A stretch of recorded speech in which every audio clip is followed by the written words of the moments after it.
Hello everyone, I'm Jordan Kruger. Welcome to Tommy Media's The Locker Room. The St. Thomas football team hopes to rebound against 20th ranked Concordia Moorhead following its second loss of the season.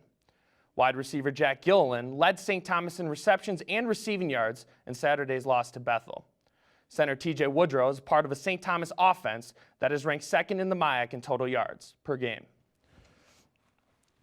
I'm joined today by Coach Glenn Caruso, Jack Gilliland, and TJ Woodrow. Thank you for joining us. Thanks for having us here. Coach, the game against Bethel on Saturday was really the tale of two halves. Other than playing with high energy, what does your team need to do to play 60 minutes of football like you did in that second half? Well, I think it's important that we can't give away opportunities, and there's obviously a give and a take with that. The team that's playing well is going to take advantage of those opportunities, but gave away way too many in the first half. And although fought tremendously hard, moving into this game, we've got to make sure that we come out of the gates well. Not going to be perfect either way, but we come out with a bit higher productivity than we did last week. Jack, what was it like to have your first career 100-yard receiving game? And is it difficult to adjust when you have two different quarterbacks throwing you the football? I mean, it felt great, obviously, to be part of a team where we're going to be throwing the ball a lot. But I mean, whether who's in the game, whether John or Matt, it doesn't matter. I'm just going to catch the ball. Coach, Concordia Moorhead has the #1 ranked rushing offense in the MIAC. What does your defense need to do, but more importantly, your front seven to stop this high-powered Cobbers attack?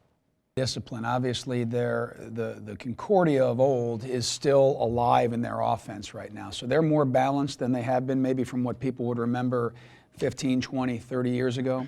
But there's still some very, very disciplined option schemes that they employ, and their offense flows sequentially from that.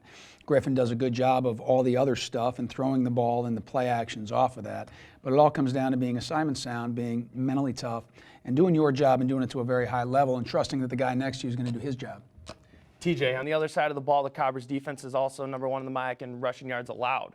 What does the offensive line need to do to create lanes for the running backs and quarterbacks on Saturday? I think it's really just playing our own game. We're always a good offensive line, and I think doing our job, trusting each other is really key to getting a good rushing attack. Thank you. And now it's time for this week's fan question. Megan Anthony wants to know, Coach, are there any traditions related to Halloween for the football team? There is. And actually there's one today. So the Thursday before Halloween every year, we allow the guys to dress up in their high school uniforms that they might have. So they still got to wear the St. Thomas helmet and shoulder pads. But Thursdays are flowing and going day, sharp and crisp. So we'll see some, and they're not costumes, but obviously it's what they wore in high school. And the guys get relatively creative with it. So I'm looking forward to going out on the field. It makes for a bit of a jumbled mess for the quarterback because they're, when they're dropping back. Yeah, that's right.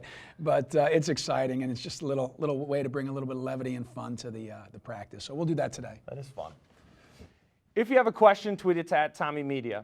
Thanks for joining us. Be sure to check Tommy Media for the latest campus news. With Coach Glenn Caruso, Jack Gilliland, and TJ Woodrow, I'm Jordan Kruger. We'll see you next time in The Locker Room.